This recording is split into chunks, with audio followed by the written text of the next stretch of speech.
Assalamualaikum warahmatullahi wabarakatuh. Saya Ayu Indah Nursa Fitri, NIM 2222111071, mahasiswa program profesi apoteker angkatan 17 di Fakultas Farmasi Universitas Jember.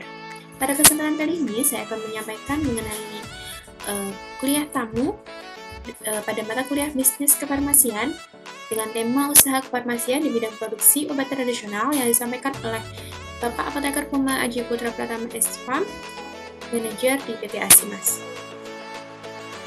PT Asimas merupakan perusahaan yang bergerak di bidang makanan, obat tradisional, dan kosmetika yang telah mendapatkan izin dan tersertifikasi dari Kementerian Kesehatan dan BPOM.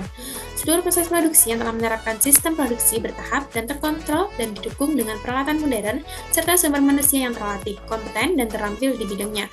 Fasilitas, sarana, dan manajemen produksi di PT Asimas telah memenuhi standar ISO dan HACCP. Berikut merupakan standarisasi dari PT Agaricus dan Sidomukmur Sentosa. Ada berupa CPOTB, ISO dan HACCP, dan serta izin IOT dan IQOS. Produk-produk yang bisa dikembangkan di PT Asimas adalah suplemen atau obat herbal berupa tablet, kapsul, dan saset, serta pangan fungsional berupa teh celup, powder atau serbuk dan sirup, dan kosmetika berupa krim, lotion, serum, dan lain-lain. Masih perlukah pengembangan produk bahan alam di Indonesia? Kita mengetahui bahwa bahan alam di Indonesia ini sangat banyak dan berpotensi untuk dikembangkan. Dapat dilihat bahwa dari 30.000 spesies tanaman, hanya 300 yang sudah dikembangkan untuk bahan baku obat dan bahan baku obat tradisional. Dari jumlah ini dapat kita ketahui bahwa masih sangat perlu dikembangkan produk bahan alam di Indonesia. Pangsa pasar obat tradisional di Indonesia. Jamu telah digunakan sejak zaman nenek moyang, di mana khasiatnya adalah secara empiris akan semakin baik apabila dapat didukung dengan bukti klinis atau ilmiah lainnya, dan sudah menjadi budaya dengan tren back to nature. Maka potensi jamu atau herbal ini akan semakin meningkat. Dapat dilihat pada gambar ini bahwa penggunaan dari obat tradisional dari tahun per tahun ini meningkat yang cukup drastis atau cukup signifikan dari mulai tahun 2006 hingga tahun 2022.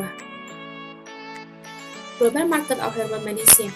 Omset produk obat tradisional dari tahun ke tahun dan diperkirakan pada masa mendatang ini akan sangat signifikan meningkat. Diperkirakan pada 5 tahun ke depan sekitar 218,940 miliar dolar Amerika Serikat. Sedangkan pada saat ini omset produk obat tradisional di pasar global ini sekitar 138,350 miliar dolar Amerika Serikat.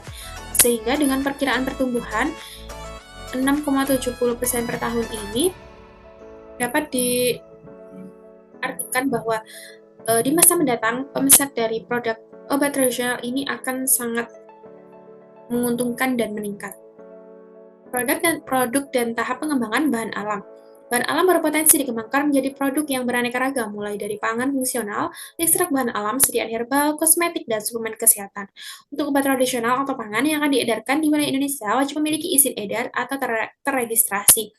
Investasi dalam pembangunan industri obat tradisional atau IOT, serta industri farmasi atau IF membutuhkan investasi yang tidak sedikit. Oleh karena itu, cara tercepat untuk memiliki produk dengan formulasi sendiri dan brand sendiri adalah dengan kerjasama kontrak produksi atau toll manufacturer atau makon. Sebagai apoteker atau ahli herbal, memiliki potensi dan ilmu yang lebih unggul dalam menilai atau melakukan riset pasar untuk membentuk suatu produk yang unik, tepat guna, dan tepat sasaran. Berikut merupakan klasifikasi produk di Indonesia. Ada makanan, minuman atau pangan, obat tradisional berupa jamu, OHT, dan fitofarmaka, lalu kosmetika, dan suplemen atau vitamin. Nah, dari tahun 2018 hingga tahun 2021 ini banyak produk-produk yang berkembang. Nah, namun suplemen makanan atau vitamin ini hanya bisa didaftarkan oleh IOT dan IF, sehingga tidak banyak pabrik yang terdaftar atau tidak banyak produk yang terdaftar di 5 tahun terakhir ini, karena tidak bisa didaftarkan. Selanjutnya, definisi jamu dan tingkatannya. Jamu merupakan obat tradisional, bahan atau ramuan bahan yang berupa bahan tumbuhan, bahan hewan, bahan mineral, sediaan atau sarian galenik, atau campuran dari bahan tersebut yang secara turun-temurun telah digunakan untuk pengobatan dan dapat diterapkan sesuai dengan norma yang berlaku di masyarakat. Sedangkan obat herbal terstandar atau UHT yang merupakan produk yang mengandung bahan atau ramuan bahan yang berupa bahan tumbuhan, bahan hewan, bahan mineral, sediaan sarian galenik, atau campuran dari bahan tersebut yang secara turun-temurun telah digunakan untuk pengobatan dan dapat diterapkan sesuai dengan norma yang berlaku di masyarakat yang telah dibuktikan keamanan dan khasiatnya secara ilmiah dengan uji praklinik dan bahan bakunya yang telah distandarisasi. Kemudian, uji fitofarmaka merupakan produk yang mengandung bahan atau ramuan bahan yang berupa bahan tambahan, bahan hewan, bahan mineral, sediaan, sarian organik, atau campuran dari bahan tersebut yang telah dibuktikan keamanan dan khasiatnya secara ilmiah dengan uji praklinik dan uji klinik serta bahan baku dan produk jadinya telah distandarisasi. Selanjutnya mengenai nomor izin edar. Nah, untuk jamu ini ada tradisional lokal dan tradisional import. Untuk mengenali untuk jamu tradisional lokal ini ditandai dengan huruf TR di depan nomor izin edar. Lalu untuk tradisional import ini TI, lalu untuk OHT ini HT, fitofarmaka itu diawali dengan FF, lalu suplemen diawali dengan SD untuk suplemen lokal, SI untuk suplemen import, lalu untuk makanan ini MD untuk makanan lokal, dan NI untuk makanan import, serta kosmetika yaitu NA. Nah, nomor izin edar ini dapat dicek melalui website resmi BPOM dan aplikasi pada smartphone dan dapat diunduh pada Play Store. Selanjutnya, regulasi produk di Indonesia. Segala produk, obat, dan makanan harus terdaftar dan lolos uji oleh BPOM yang meliputi uji mutu, khasiat, dan keamanannya. Setelah diuji dan dievaluasi, nanti akan mendapatkan produk dengan NIE. Nah, berikut merupakan kriteria dan tata laksana registrasi obat bahan alam di Indonesia menurut sesuai dengan peraturan BPOM. Diawali dengan praregistrasi atau registrasi awal dengan submit awal, lalu registrasi dengan tambahan dokumen-dokumen berupa dokumen administrasi, data safety and efficacy, dokumen quality, serta labeling atau penandaan, dan terakhir adalah evaluasi yang nantinya akan mengetahui yang nantinya ditentukan apakah registrasi ini ditolak atau penambahan data atau disetujui. Selanjutnya, tahapan kunci dalam hilirisasi produk herbal. Diawali dengan reformulasi untuk menentukan dosisnya berapa, efektivitas sesuai dengan prinsipnya, sesuai dengan klaimnya. Lalu, setelah ditemukan dosis yang bagus, maka akan ditetapkan formulasinya berupa bahan tambahan yang cocok, disesuaikan dengan riset pasar yang telah dilakukan. Selanjutnya, desain dan uji stabilitas. Ini disesuaikan dengan kemasannya itu bagaimana untuk agar produknya itu stabil. Lalu, validasi proses dengan membuat plan skala kecil hingga menemukan proses yang valid, serta registrasi data untuk registrasi di BPOM. Untuk persyaratannya, pada praregistrasi ini yang pertama ada master formula, lalu surat perizinan kerjasama kontrak atau distribusi atau pengemas, lalu surat penunjukan produk impor. Untuk registrasi, ini ada sertifikat analisis bahan baku dan kemasan, sertifikat analisa produk jadi, cara membuat produk, protokol dan hasil uji stabilitas, rancangan produk kemasan, dan hasil praregistrasi. Berikut merupakan persyaratan mutu dari produk jadi. Ada beberapa parameter yang digunakan berupa pemerian seperti warna rasa, lalu keseragaman bobot atau volume, kadar air, uji waktu hancur, uji pH, berat jenis, kadar alkohol, uji campuran mikroba, logam berat, serta campuran lain seperti bahan kimia obat, dan jika mengandung madu atau turunannya. Selanjutnya ada produk OT Lauris atau produk obat tradisional Lauris. Produk obat tradisional Lauris ini merupakan produk dengan komposisi yang sederhana sehingga memiliki resiko yang rendah atau dikenal secara empiris seperti ramuan rumahan atau obat umum. Contohnya ada minyak kayu putih, lalu ada minyak telon dan lain-lain. Untuk bentuk sediaannya ini ada dua, yaitu topikal untuk cairan obat luar, minyak gosok, minyak kelapa, minyak komposisi tunggal seperti kayu putih, parem galinu, lalu parem untuk bersalin, tapel, ilis, dan serbuk luar. Lalu untuk oral, itu ada serbuk dan COD seperti beras kencur, kunyit asam, dan temulawak. Untuk simplisia yang boleh digunakan ialah bahan baku yang low risk, yang terdapat pada daftar bahan baku low risk dari BPOM. Apabila tidak termasuk dalam daftar, maka obat tradisional tersebut tidak dapat dikategorikan sebagai obat tradisional low risk. Nah, ini beberapa contoh produk dari obat tradisional low risk, ada minyak kelapa, lalu serbuk luar dari binahong, lalu cairan obat dalam dari temulawak dan jahe merah. Untuk selanjutnya ada registrasi obat tradisional dengan komposisi tertentu atau komposisi tunggal. Nah, obat tradisional dengan komposisi sederhana, non-obat herbal terstandar dan fitofarmaka dalam bentuk tunggal dengan klaim khasiat sesuai dengan empirisnya. Simplifikasi registrasi obat tradisional dan suplemen kesehatan dengan komposisi tertentu hanya berlaku untuk pendaftaran baru produk lokal.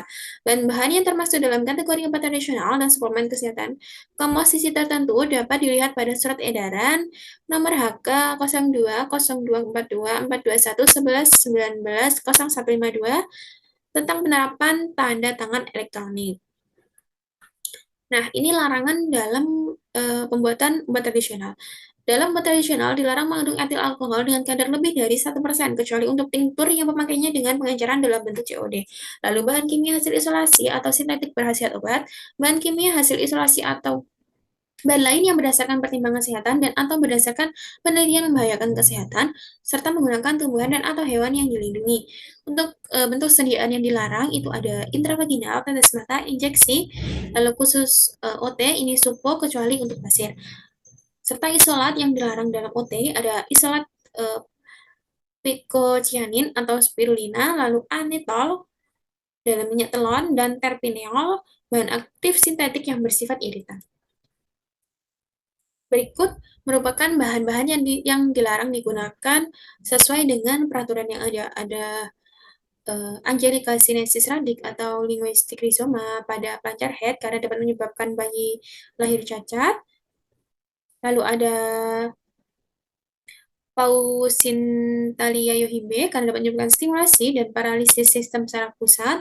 Lalu larangan mengandung cinchonai cortex atau artemisifolium karena dapat menyebabkan resistensi Plasmodium falciparum dan Plasmodium vivax terhadap obat anti malaria dan lain-lain. Ini juga ada daftar bahan yang dilarang digunakan dalam obat tradisional sesuai dengan Perka BPOM. Lalu ketentuan umum pendaftaran dengan pendaftaran pangan olahan, setiap pangan olahan baik yang diproduksi dalam atau luar negeri yang diimpor untuk diperdagangkan dalam kemasan eceran wajib memiliki izin edar. Nah, izin edar ini diterbitkan oleh Kepala BPOM, kecuali pangan olahan yang diproduksi oleh industri rumah tangga, mempunyai masa simpan kurang dari 7 hari, diimpor dalam jumlah kecil untuk keperluan sampel pendaftaran produk, penelitian atau konsumsi sendiri, serta digunakan untuk bahan baku dan tidak dijual secara langsung kepada konsumen akhir. Nah, contoh pengembangan produk hasil riset di Asimas, ini ada Meditea. Meditea merupakan produk riset dari Prof. Joko Agus, dosen peneliti di Fakultas Farmasi UNER. Nah, Meditea ini merupakan hasil karya dari penelitian beliau selama 10 tahun terhadap satu tanaman yaitu teh hijau. Meditea dibuat dalam bentuk serbuk yang siap dikonsumsi dengan air hangat. Meditea mengandung senyawa aktif yang bersifat antioksidan kuat yang dapat berfungsi sebagai imunomodulator untuk memperbaiki atau meningkatkan imun tubuh dan terapi yang bagus untuk pasien kanker tumor kista dan miom. Selanjutnya dari Betkol, merupakan penelitian dari Prof. Sukardiman, seorang dosen dan peneliti di Fakultas Farmasi UNER yang berfokus pada efek terapeutik bahan alam terhadap penyakit diabetes atau kencing manis dan kolesterol. Kapsul Diabetkol diformulasi dari bahan herbal pilihan yang aman dan berkhasiat untuk dikonsumsi. Diabetkol mengandung ekstrak kulit manggis, ekstrak daun kumis, dan ekstrak daun kumis putih.